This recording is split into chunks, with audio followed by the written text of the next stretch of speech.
Today I am going to tell you the story of a thief who was called the biggest car thief in Chicago's history. The most shocking thing was that in all these thefts, not a single car disappeared from its place, and yet this thief created the biggest car robbery gang in America and earned $10 million. All these robberies, and the method used in them, were so unique and astonishing that the car owners did not know about the thefts for several days, and it even took the police many years to catch this gang and its mastermind. This story also brought out many surprising twists, and the reason behind them was that these thefts were not done just to make money. This thief wanted to make a very big name for himself in the underworld and become very powerful. So who was this mastermind thief? What was the unique method through which he carried out these thefts? And how, after many years, did he fall into the hands of the police? This in itself is very astonishing and thrilling.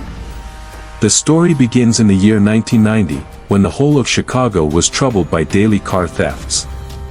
This thief was also called the godfather of car robberies in all of America, because it was due to him that many big and small gangs later started stealing cars. Among them was even a Chinese intelligence officer who carried out car robberies all over New York, whose story I have already told you. It was that era when the business of most small gangs and criminal organizations ran mainly because of car thefts. That is the reason that, in just the year 1990, around 500,000 cars went missing from all over Chicago. In these thefts, thieves either stole the whole car, or sometimes they stole expensive parts from the cars. But there was still one part which, although quite expensive and the easiest to steal, had never caught the attention of any thief or criminal gang. And that is where the entry happens of the godfather of all these thieves, who changed the world of car robbery entirely. The name of this mastermind was Maurizio Percan. Maurizio was an Italian whose family had moved to Chicago many years ago in search of a better life. It was that time when most Italians who shifted to America were somehow connected to a mafia or a criminal organization. That was the reason Maurizio spent his childhood among criminal gangs. These mafia and criminal gangs committed crimes at different levels. At the lowest level were the criminals who carried out thefts, kidnappings, and murders. Above them were the bosses who hid crimes by presenting themselves as businessmen, and at the top level were the main bosses who controlled empires and criminal organizations. Maurizio came from a very poor home and tried many times to gather money to start work, but nobody helped him. That is how he entered the world of crime, from where he never looked back. Maurizio started committing thefts and robberies, and all the looted goods he would sell to those bosses sitting above him. Mauricio's main focus was always on what was most in demand in the market and what could be easily stolen and sold. He began to spend most of his time with those criminal gangs who used to carry out thefts, kidnappings, and murders for their bosses. While staying with them, he learned that there was very good money in stealing car parts. After stealing with these criminal gangs for some time, Maurizio gained a lot of knowledge and experience about car parts, and also understood how this business worked. Maurizio decided that he would buy car parts from thieves and sell them in the market. During this time, he also understood which car parts were in the highest demand and which brought the most profit. That is why, in his early days, he started selling car parts out of the trunk of his old car. He had turned his car into a moving auto parts shop, selling stolen car parts bought at very cheap prices for good profit. Although selling stolen parts earned him decent money, this marked the beginning of Maurizio becoming America's biggest thief and a well-known name in the underworld. By now, Maurizio had been doing this work for 4 years, and by 1994 he had made so much money that he opened an auto parts shop, which he named All-in-One. There were 2 reasons behind opening this shop. The first was to grow his business, and the second, the most important, was to mix the stolen car parts with the purchased car parts, so that nobody suspected him. To sell these stolen car parts, Maurizio even started generating bills under his shop's name, so that the buyers never knew they were buying stolen goods. Meanwhile, Maurizio understood very well that if he wanted to run this illegal business, he would have to shake hands with the city's mafia and give them money from time to time, so that he could work without any obstacles or trouble. After joining hands with the mafia, Mauricio's business began to flourish rapidly, spreading from Chicago to other cities. Maurizio built very good connections not only with the mafia but also with the thieves who supplied him with stolen car parts. Because of this, those people would steal the most expensive car parts for him, on which he earned excellent money. One day, a thief was in the middle of stealing a car part when the police arrived. Before they could catch him, he escaped, because it was taking him too long to remove the part, and during this time the police arrived, so he could not steal it. When the thief told Maurizio about this, he went into deep thought, and that is when Mauricio's eyes saw what no one else had noticed, something that turned him from a traitor into a criminal businessman respected by everyone from criminal gangs to the underworld. Mauricio's eyes were now on the car airbags, which were meant to save lives, but Maurizio realized that he could make an enormous fortune from these airbags. Maurizio knew very well that, while airbags were valuable, they were also the easiest to remove. A skilled thief could take an airbag out of a car in just 1 minute. Because the airbags were very small in size, they could be hidden easily and carried anywhere. Once this idea struck his mind, Maurizio had found a new path. He focused entirely on having airbags stolen, which were in very high demand and unnoticed by anyone. This idea worked so well that he had thieves steal the airbags of 30 cars from a parking lot in just 30 minutes. And this was much easier than stealing an entire car or a big car part. Now the question arises, after so many airbags were stolen, why could no one reach the thieves or Maurizio? The biggest reason was that, in those days, airbags did not have serial numbers, making it impossible to trace them after they were stolen. The price of these airbags was also shocking. A stolen airbag sold in the market for between $1,500 and $2,000, and sometimes even more. After researching this, Maurizio built a team of thieves he personally trusted, the same people with whom he had committed thefts 4 years earlier. He trained all of them in how to steal airbags, after which they began stealing airbags and delivering them to Maurizio. Because Maurizio had very high demand for airbags, and his thieves were bringing him so many, he could meet this growing demand. That is why Maurizio understood that his business was going to grow very rapidly. Most of Mauricio's customers were mechanics and auto repair shop owners, who bought these airbags instantly and fitted them into cars brought in for repairs. Maurizio paid all these thieves handsomely for every theft, because he knew the better he paid them, the more loyal they would remain to him. Although the cost of carrying out these thefts was high, Mauricio's profits were sky high. Where he was spending $200 to steal one airbag, he was selling the same airbag for $1,500 to $2,000. Maurizio had now joined hands with the mafia and built his own team of thieves, through which he was making huge money by selling stolen airbags and was growing day and night. Meanwhile, the Chicago police began to receive continuous complaints about airbags being stolen from cars.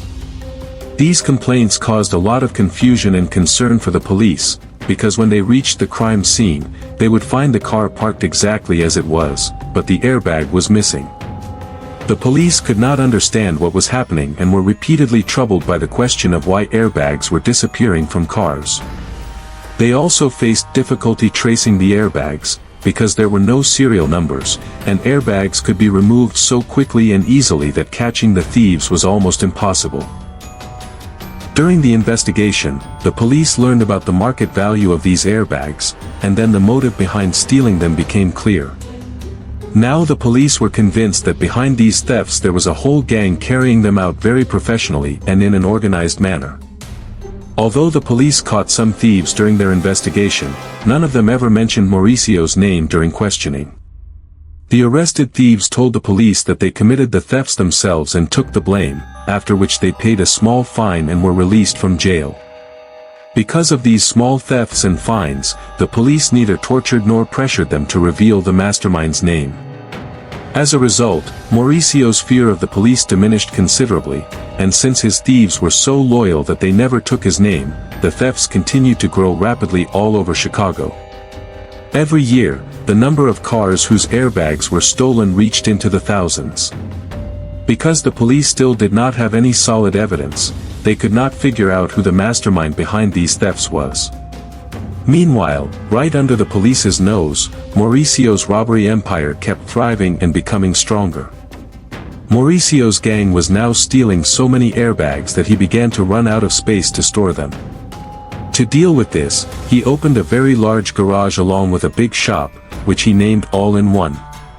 This garage was in a huge area. One part was used to store stolen parts, and the other part was for repairing cars and selling parts.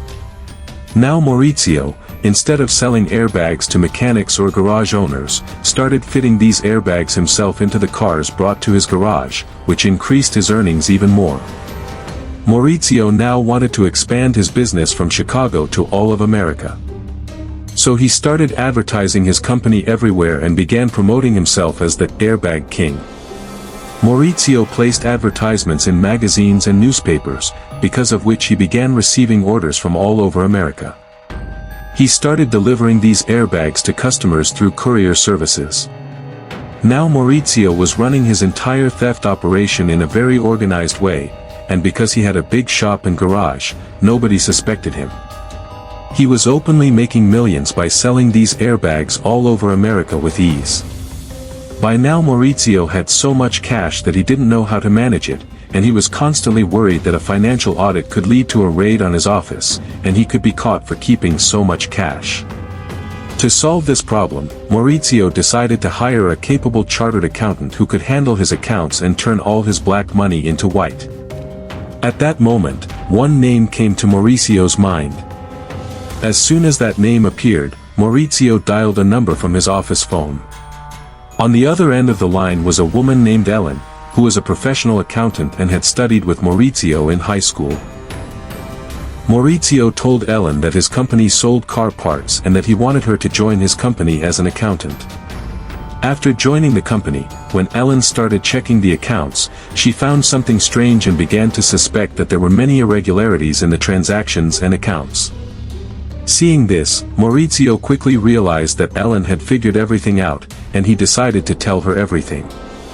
Mauricio revealed to Ellen his entire business, how they stole airbags and sold them to clients for cash, and also asked her to adjust all this cash and convert it from black to white. At first, Ellen hesitated to take up this work, but Mauricio he offered such a good salary for the job that she couldn't refuse. Aileen's very first suggestion to the patient was that now he should start making payments to everyone by check, so that everyone would feel that this whole business was happening in a transparent way, and there was nothing to be suspicious about. After Aileen's advice, Mauricio hired a check payment company on contract, and now he began paying every employee and every thief, those who worked for him, through that payment company by checks. The benefit of using this method was that the black money directly connected to Mauricio's company was now flowing through the payment company in the form of payments to people. Mauricio, at any cost, did not want the police to ever reach him directly. After solving the problem of black money, he made another decision. This time Mauricio decided that he would completely separate himself from the robbery operations, and now his entire robbery empire would be run by 3 thieves whom he trusted the most. These 3 thieves would lead the whole gang and supervise all the robberies. The biggest reason behind this was that, if this entire racket ever got caught, the police would not be able to reach Mauricio or link him to these robberies. After this decision, Mauricio went completely underground and quietly started controlling these robbery operations, because of which the whole robbery empire began working in a very organized way. They had now become so skilled in their work that whenever they received a demand for an airbag and they didn't have it in stock, Mauricio's team would steal an airbag from a car the same day and deliver it to the customer within just 24 hours. The most surprising thing was that they were doing this work even faster than the official dealer. Mauricio had now created a monopoly in the airbag market. And the most shocking part was that many times, the people whose airbags had been stolen from their cars would arrive at Mauricio's garage the next morning to get an airbag installed, unaware that the thieves from this garage were the ones who had stolen their airbags. The most astonishing aspect of this whole story was how Mauricio had built the supply and demand chain in such a way that the theft of airbags and their sales were carried out so professionally that Mauricio, without doing anything, was making millions of dollars just sitting back. At the same time, seeing the success of his company, he was also given the Trader of the Year award. Now people began getting inspired by him and started seeing him as a self-made businessman. This also had another advantage: underworld people, who knew the truth about him, began to respect him a lot, and he became a well-known name in the organized crime world of the underworld.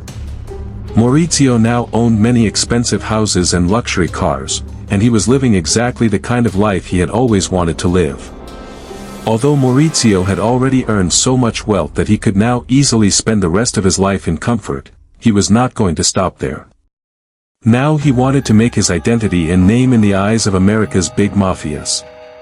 Since, among the big mafias, respect was only given to those who had connections with large criminal families, and Maurizio had come from a very poor family, with no connections to any criminal family, that was the reason that, even though he was a well-known name in criminal gangs, nobody in the mafia knew him. Maurizio understood this very well: if he wanted to earn respect in the mafia world, he would have to become part of them. During this time, he met a girl named Carol Montana. Carol was not an ordinary girl, she was the daughter of a mafia boss who controlled many mafia gang leaders. Maurizio saw a golden opportunity, and now, by any means, he wanted to reach the mafia boss through Carol. Maurizio started impressing Carol with his charm and trapped her in his web of love. Carol, too, introduced Maurizio to her father. After that, Carol's father was greatly impressed by Mauricio's self-made success and immediately agreed to their marriage. A few days after this meeting, Maurizio and Carol got married, and now Mauricio's dream of getting respect, connections, and status in the mafia was also fulfilled. Maurizio began to feel that he had now achieved everything, and because of his mafia connections, no one would be able to harm his airbag robbery empire. And just then something happened that completely exposed this entire robbery empire. This time, the police caught a thief who worked for Maurizio, not for stealing an airbag, but for firing a gun at someone. This crime was enough to sentence that thief to many years in prison and ruin his life. For that reason, the thief was ready to do anything to escape this sentence. To save himself, the thief told the police that he could give them such information that would allow them to catch Chicago's biggest car thief. On hearing this, the police's ears perked up. They also felt that if they could get some big news in exchange for letting go of a small-time thief, that wouldn't be a bad deal. The police agreed to this deal. Now the thief began giving the police every detail of Maurizio and his entire airbag robbery empire. After hearing it, the ground slipped from beneath the police's feet. As soon as they got this information, the police began keeping surveillance on Mauricio's garage with their entire team in a van. During this surveillance, the police noticed some people carrying plastic bags into the garage and coming back out empty-handed. Seeing this, the police's suspicion turned into certainty. They felt sure that these plastic bags contained airbags. Now the police began preparing to raid Mauricio's garage. But Maurizio was 2 steps ahead of the police. He had installed CCTV cameras all around his garage. Through one of these cameras, he saw the police van standing outside the garage. He immediately called one of the 3 thieves who were leading his team and told him to immediately stop any delivery of stolen parts to the garage. Along with this surveillance, another police team had been following Mauricio's car for many days. Since Maurizio realized this, he decided to confirm his suspicion. He told his driver to take a right turn at each of the next 3 intersections. The reason behind this was that if the car behind you also takes a right turn each time, it means they are following you. Maurizio was now sure that the police were tailing him. The police also realized that Maurizio knew he was being followed and had now become very cautious. That was why Maurizio told his gang to start shifting all the stolen airbags to other locations. He was handling everything so cleverly that the police couldn't find any evidence against him. 6 months passed in this investigation without any proof coming to hand. Seeing no evidence, the police tried a trick. They sent an undercover agent disguised as a thief to Maurizio, to sell him a stolen airbag so they could catch him red-handed as soon as he bought it. But since Maurizio was very cautious, and had also made a rule that he would never buy a stolen airbag from anyone outside his gang, he immediately refused that thief-posing officer, saying that he neither bought nor sold stolen goods. The police kept trying many different methods to reach Maurizio, but he was so careful that they could not get to him. About another 1.5 years passed in this investigation, and then came the year 1997. This was the year when something happened that ended Mauricio's entire robbery empire forever. In 1997, a Japanese car company, the police now had only one last option left. They focused all their attention on it. A customer, actually a police officer, asked Maurizio for 10 airbags for Honda models. This time, Maurizio fell into the trap set by the police. He told the customer-posing officer that right now he had 10 of them. This was what the police had been waiting for 1.5 years, because one of the serial numbers matched. Although the police now had a big piece of evidence, they still wanted to collect more, so they could completely destroy Mauricio's robbery empire and catch him red-handed. The police got a warrant from the court allowing them to open and check all the parcels Maurizio was sending across America. During this checking, the police very carefully opened the parcels, examined them, and then sealed them again so no one would suspect they had been opened. From this investigation, the police learned that Maurizio was supplying a large quantity of airbags all over the US, most of which were stolen. Moving their investigation forward, the police also began digging into Mauricio's financial transactions, which led them to the check payment company he used for payments. During this investigation, a new aspect came to light, one that Maurizio was completely unaware of. The check payment company used to take a photo of every person cashing a check in its office, along with a photo of the checks, using cameras installed there. This meant that all the people Maurizio had given checks to cash, his employees and the thieves from whom he bought stolen airbags, had been captured on camera. From all these camera recordings and payment transactions, the police learned that Maurizio was paying criminals and thieves. This gave the police another solid piece of evidence against him. And Maurizio, who had used this check payment company to convert his black money into white, now found that this move had backfired on him. This investigation had already taken 1.5 years, and now the police felt they had enough evidence against Maurizio to arrest him. The police got an arrest warrant from the court for Maurizio and, with their entire team, stormed into his house. The court had given the police full authority. If the door did not open, they could break it and enter. And that is exactly what happened. After knocking for a while, when no one opened the door, the police broke it down and entered Mauricio's house. After entering, the police searched the entire place, but there was no sign of Maurizio. They began to think that maybe Maurizio had already gotten news of this raid and had fled the country. But then the police's eyes fell on a table full of gifts. On inspection, it turned out these gifts had been given at Mauricio's recent wedding. Along with the gifts lay a list, not an ordinary list, but the guest list from the wedding. That list included the names of several big mafia bosses and leaders of criminal gangs. There were also gang leaders and thieves on the list who were already on the police radar, as well as the names of thieves who had been paid through the check payment company. Mauricio's parents were also included on this list. And the best part for the police was that next to every guest's name was their phone number. With this list in hand, the police came up with a plan. This time, a police officer called Mauricio's mother and told her that thieves had broken into Mauricio's house, and he needed Mauricio's contact number to inform him. Hearing this, Mauricio's mother panicked and gave the officer Mauricio's number, also telling him that at that moment, Mauricio was in Hawaii with his wife on their honeymoon.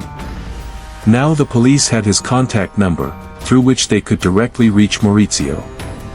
The same officer called Maurizio and told him that there had been a burglary at his house. During this conversation, the police traced Mauricio's location and discovered he was at a resort on Maui Island, Hawaii. Once Mauricio's location was confirmed, the police contacted the FBI in Hawaii and asked them to arrest him. As soon as they got this information, FBI officers headed straight to the resort where Maurizio was staying, and upon arrival, they arrested him from his room. Now the police had in their custody the mastermind of the airbag robbery empire, the man who, along with his gang, had stolen between 40,000 and 500,000 airbags, making $20 million just for himself. After Mauricio's arrest, all his assets and properties were seized, and the court sentenced him to 10 years in prison for thefts and money laundering. This was the story of the Chicago car robbery mastermind, who started out in extreme poverty with small thefts but then went on to execute the biggest car robbery in history. After that, he became known in the mafia world and was called the godfather of car robbery. How did you like this story? Write in the comments section and let us know. Like and subscribe to the channel. We'll meet in the next video.